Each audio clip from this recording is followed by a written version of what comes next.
Membangun negeri tegak berdiri untuk masa depan, memadukan dan mengembangkan keislaman, keilmuan dan keindonesiaan. Serukan UIN Sunan Kalijaga, unggul dan terkemuka.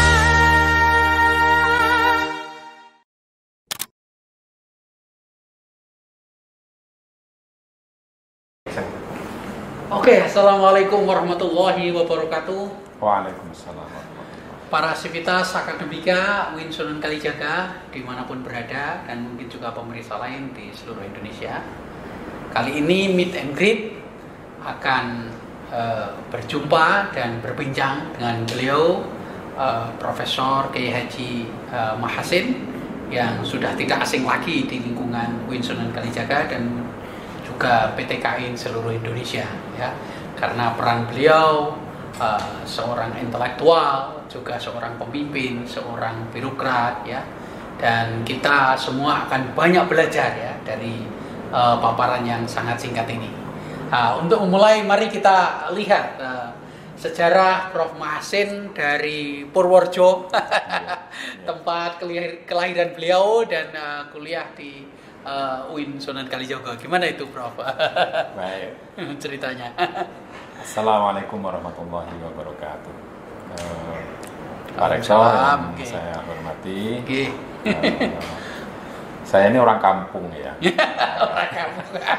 Berarti sama kita. Cita-citanya itu tidak muluk-muluk, tidak tinggi. Waktu saya sebetulnya waktu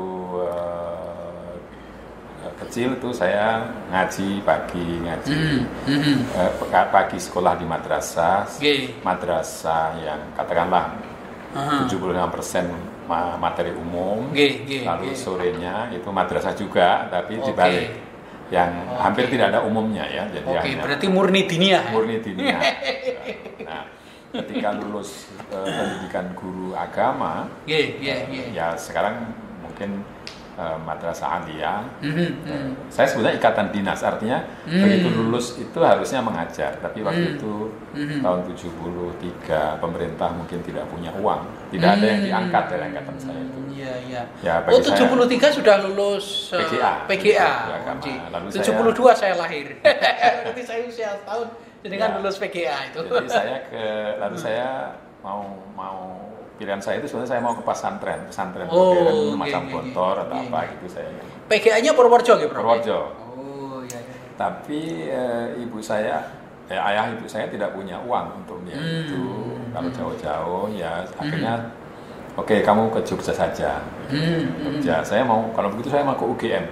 Jangan. Ibu saya bilang, cah desa iki nang belajar agama wae.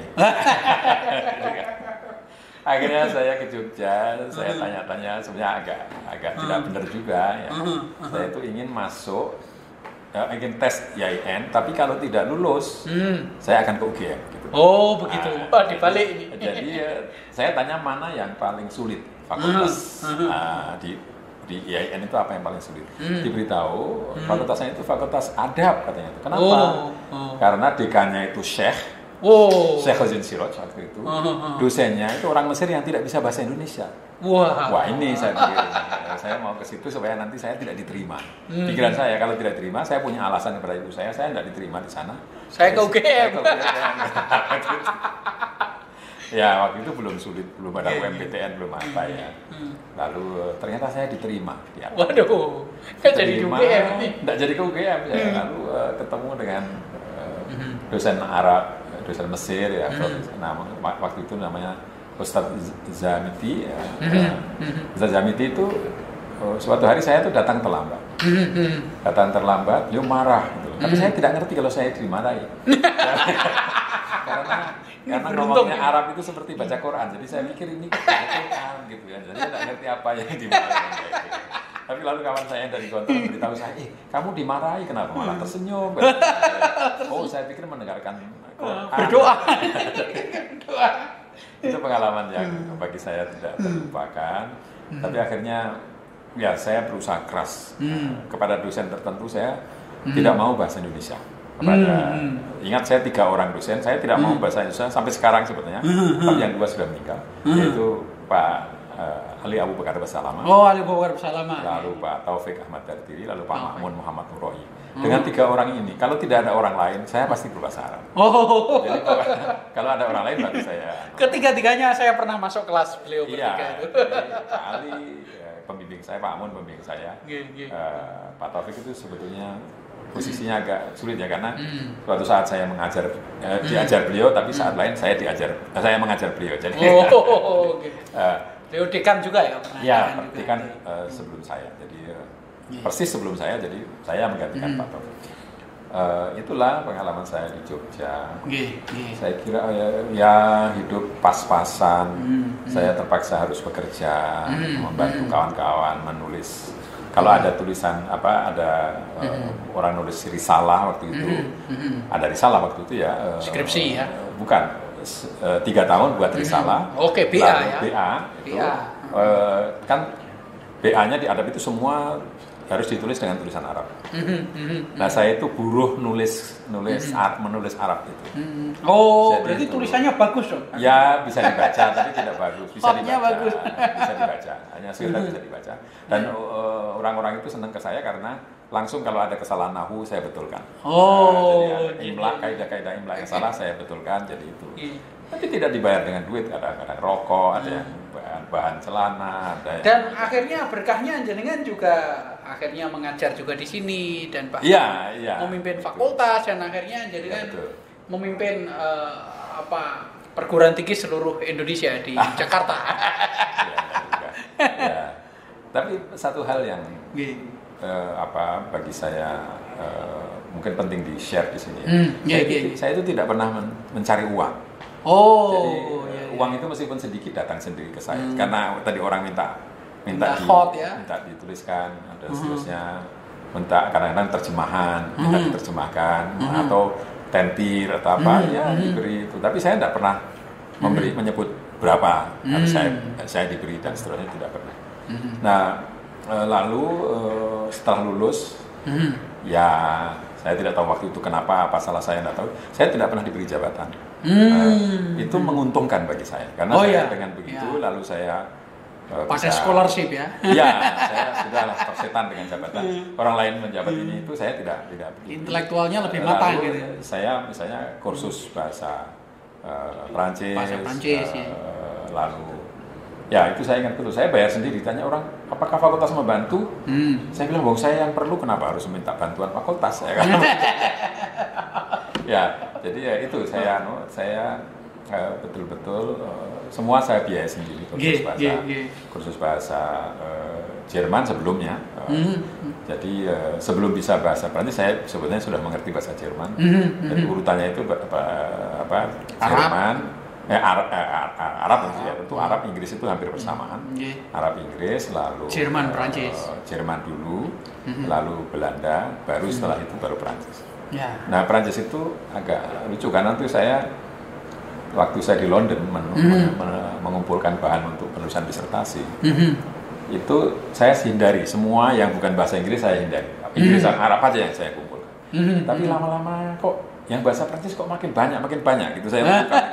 Waduh, ini kalau saya tidak bisa, bagaimana saya menulis disertasi? Lalu saya sampai di Leiden saya beli kamus bahasa Inggris, bahasa Prancis, Prancis Inggris ya. Lalu waktu itu koordinator yang membawa kami ke Belanda, Nico Kapten. Nico Kapten. Tanya pada saya, kamu bawa apa hasil? Ya, saya bawa kamus bahasa Inggris, saya baru Prancis Inggris, baru beli di toko Loak. Kalau mau belajar Prancis, saya dibawa ke facilitated building, bangunan untuk fasilitas gitu ya. Di situ ternyata ada kursus gratis. Istilahnya otodidak gitu. Jadi hanya disediakan bahan-bahan, belajar sendiri silakan. Daftar itu daftar jamnya aja. Saya mau jam sekian, lalu dapat kursi dengan audio visual. Tidak ada visualnya, hanya dengan audio. lalu kita baca buku, mendengarkan suara. Saya ingat itu pertama kali begitu nyetel je voudrais un chambre. Ini je voudrais un chambre. Apa ini ngomong apa gitu. Lama-lama dia mengatakan je voudrais un chambre. Jadi seperti itu ya. Nah, ini semangat ini yang perlu kita tiru ya para dosen muda dan mungkin juga para mahasiswa. Jadi belajar bahasa itu seharusnya itu motivasinya dari dalam, dan bahkan Prof. Mas ini belajar sendiri belajar sendiri, biaya sendiri, dan ini yang harus ditiru ya. Dan bahasa ternyata juga bisa dilalui gitu. Iya, saya memang agak aneh ya. Saya ini lulusan bahasa Arab, guru bahasa Inggris. Guru bahasa Inggris. Tetapi yang membuat saya kesana kemari bahasa Prancis. Jadi itu artinya lebih memfasilitasi ya. Jadi, saya kenal Arkun pertama kali itu di kelas Prof. Masin ya. Oh iya. Membawa lektur Dukurang ya. Lektur Dukurang itu.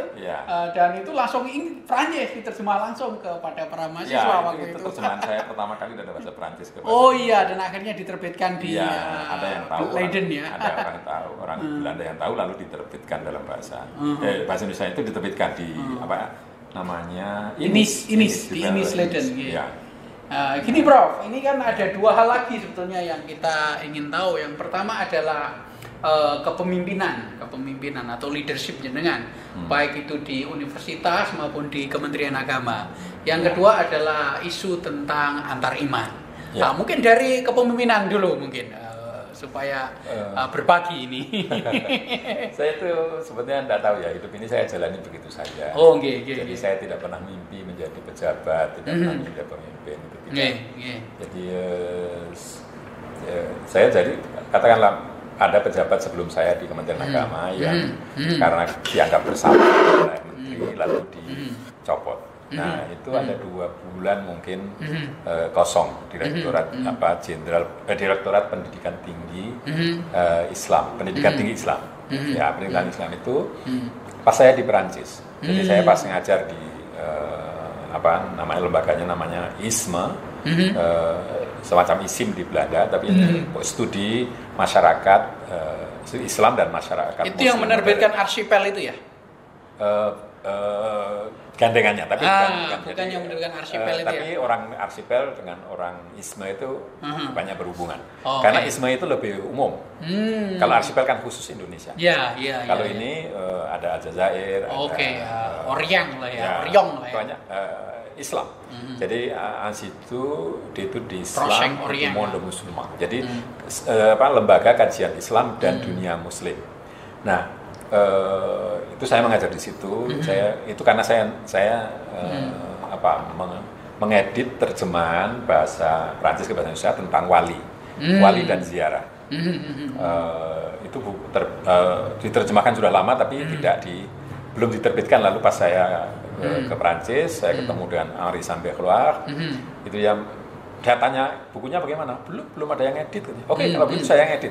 Saya pulang dari Prancis, André Veillard datang ke rumah, lalu saya edit itu. Saya edit, lalu tidak sampai 3 bulan selesai, lalu terbit. Jadi kalau tidak ada itu, André itu suka sekali dengan itu. Lalu saya diundang untuk mengajar sebagai dosen tamu. Banyak menulis tentang Nahdlatul Ulama kan? Iya. Sering datang ke kita juga kan? Iya, tapi sekarang tidak bisa karena sakit, tidak boleh keluar. Sudah sepuh juga ya, Prof ya? Iya, dia baru yang tadi itu tentang leadership. Saya pulang menjadi direktur, menggantikan orang yang dicopot oleh Menteri Agama. Saya melihat ada 2 persoalan ya. Persoalan yang pertama itu, jadi direktur itu saya kira harus menunggui tempatnya. Maka saya 6 bulan pertama itu saya tidak mau diundang kemanapun, saya tidak mau. Hatta ke pesantren yang tempat saya belajar dulu diundang, saya tidak mau datang.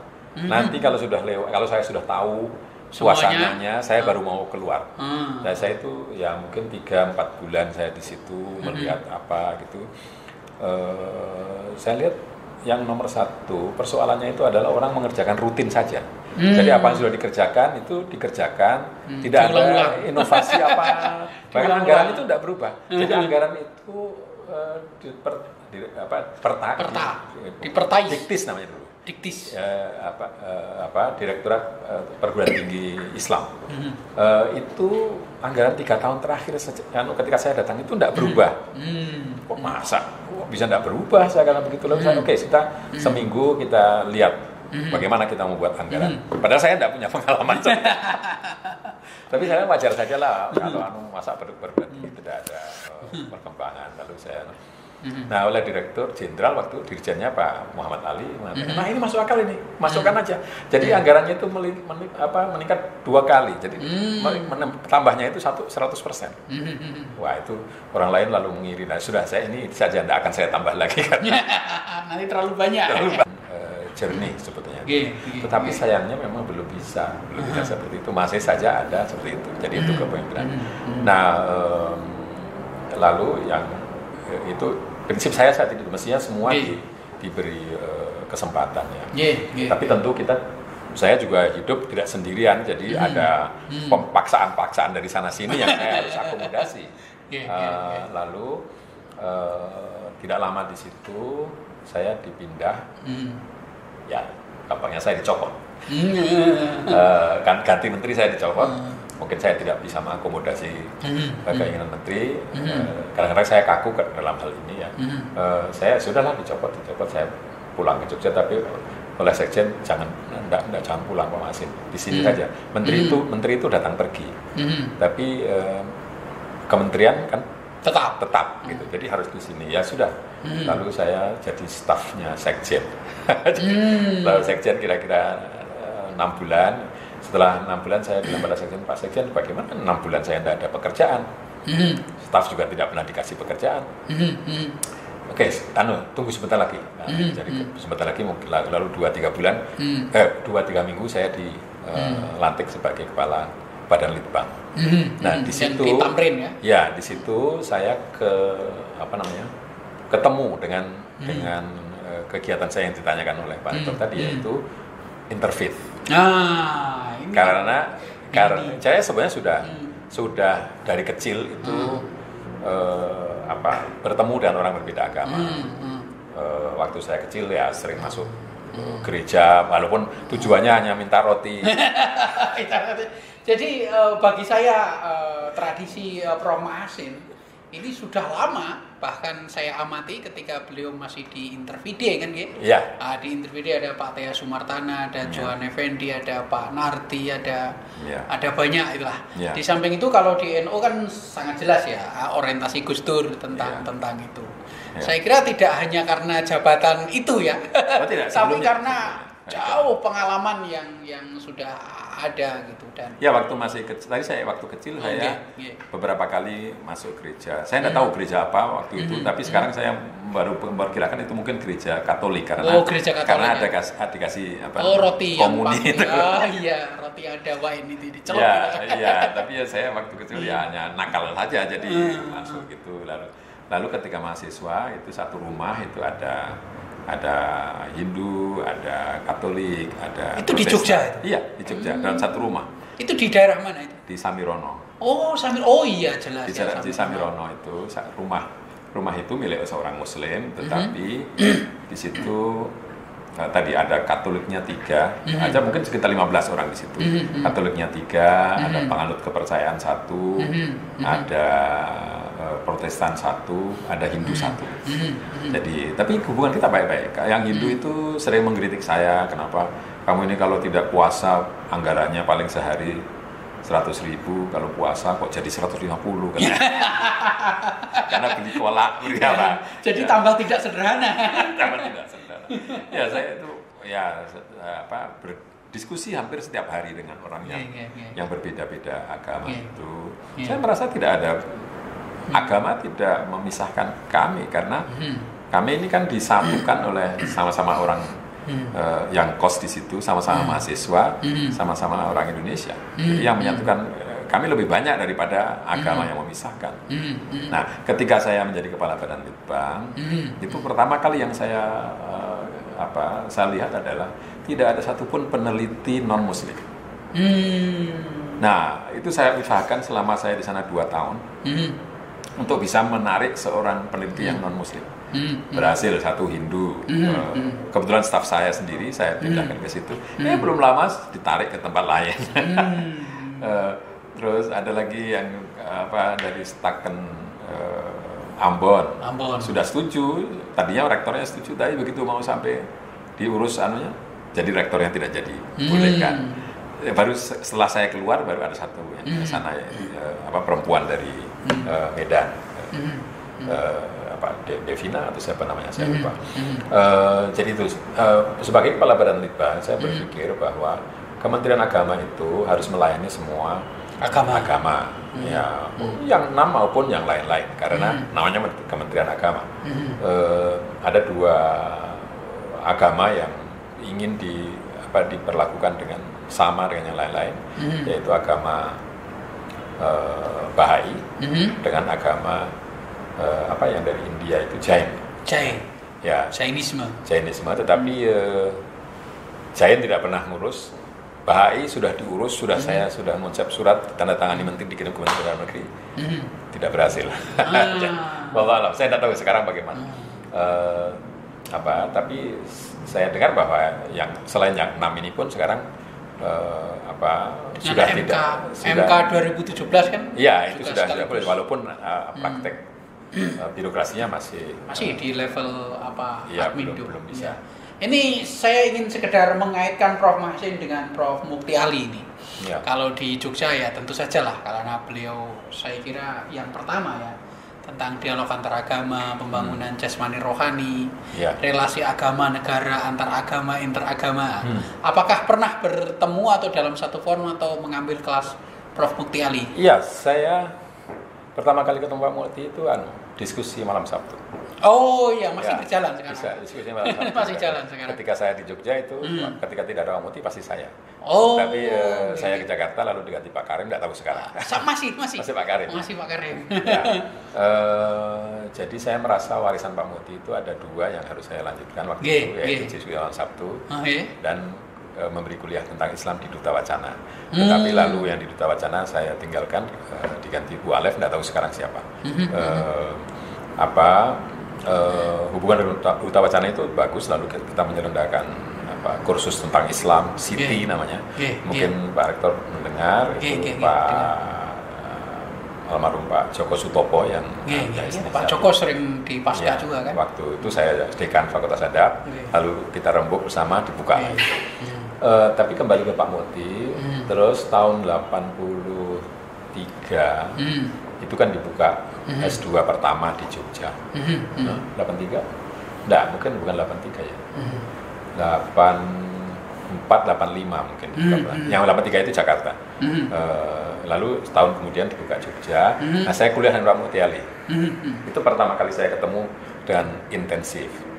Jadi Pak Mukti itu memberikan kuliah History of Religion dengan membaca buku Joachim Bach. Langsung Ya, Joachim Bach itu disuruh baca dari 20 orang yang dianggap agak lancar itu saya dengan Pak Jaman. Tapi Pak Jaman karena sibuk atau bagaimana jarang belajar bersama. Kalau saya belajar bersama lah. Itu ujian pertama kali itu saya ujian itu tidak lulus.